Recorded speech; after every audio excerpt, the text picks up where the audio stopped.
नमस्कार। आज मैं आप सभी के समक्ष गांधी जी से जुड़ी एक छोटी सी कहानी प्रस्तुत करने जा रही हूँ। इस कहानी का शीर्षक है चंपारण सत्याग्रह। बात 1850 के करीब की है, जब चंपारण में नील की खेती जोरों पर थी। फिर भी कोई किसान नील की खेती नहीं करना चाहता था, क्योंकि उन्हें इसका मुनाफा नहीं मिलता था। किसानों की यह हालत देखकर वहां के एक निवासी राजकुमार शुक्ल जी ने किसानों की मदद करने की ठानी। लखनऊ में 1916 में 26 दिसंबर से 30 दिसंबर तक भारतीय कांग्रेस का 31वां अधिवेशन चल रहा था।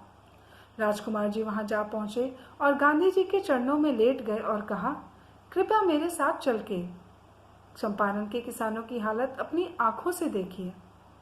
गांधी जी हंसकर बोले, मैं तुम्हारे साथ जरूर चलूंगा। 9 अप्रैल 1917 को गांधी जी राजकुमार जी के साथ मोतिहारी पहुंचे, लेकिन उसी दिन सरकार ने उन्हें वापस लौट जाने का आदेश दिया और कोर्ट में पेश होने को कहा। गांधी जी मजिस्ट्रेट के सामने पेश हो गए। मजिस्ट्रेट ने कहा, अगर आप अभी इसी वक्त बिहार छोड़कर चले जाएं और वापस ना आने का वादा करें तो हम आपके खिलाफ ये जो मामला है उसे खारिज कर देंगे। गांधी जी ने हंसकर कहा, मैं ये सब सिर्फ मानवता के लिए कर रहा हूँ। इसी दौरान कोर्ट के बाहर भारी भीड़ जमा हो गई और किसानों ने नारेबाजी करना शुरू कर दिया। यह देखकर मजिस्ट्रेट और पुलिस दोनों बहुत घबरा गए। गांधी जी ने कहा, अगर आप मुझे अनुमति दें तो मैं इन्हें शांत करवा दूंगा। कुछ देर बाद गांधी जी भीड़ के समक्ष उपस्थित हुए और उन्होंने कहा, तुम मुझ पर और मेरे काम पर अपना विश्वास शांत रहकर दिखाओ। हिंसा से सिर्फ नुकसान होता है। यह देखकर मजिस्ट्रेट और पुलिस दोनों बहुत प्रसन्न हो गए और उन्होंने गांधी जी के ऊपर जो मामला था उसे खारिज कर दिया।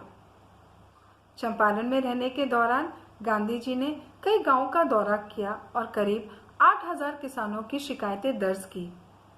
इन शिकायतों को पढ़ने के बाद गांधी जी इस सटीक नतीजे पे पहुंचे कि किसानों की यह हालत उनकी अज्ञानता के कारण है। गांधी जी ने कई स्कूल खोले और लोगों को आत्मनिर्भर रहने को कहा।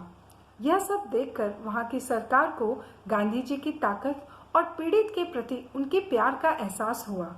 सरकार ने किसानों की शिकायतों की जांच करने के लिए एक समिति का गठन किया और गांधी जी को भी आमंत्रण दिया इस समिति में सेवा के लिए।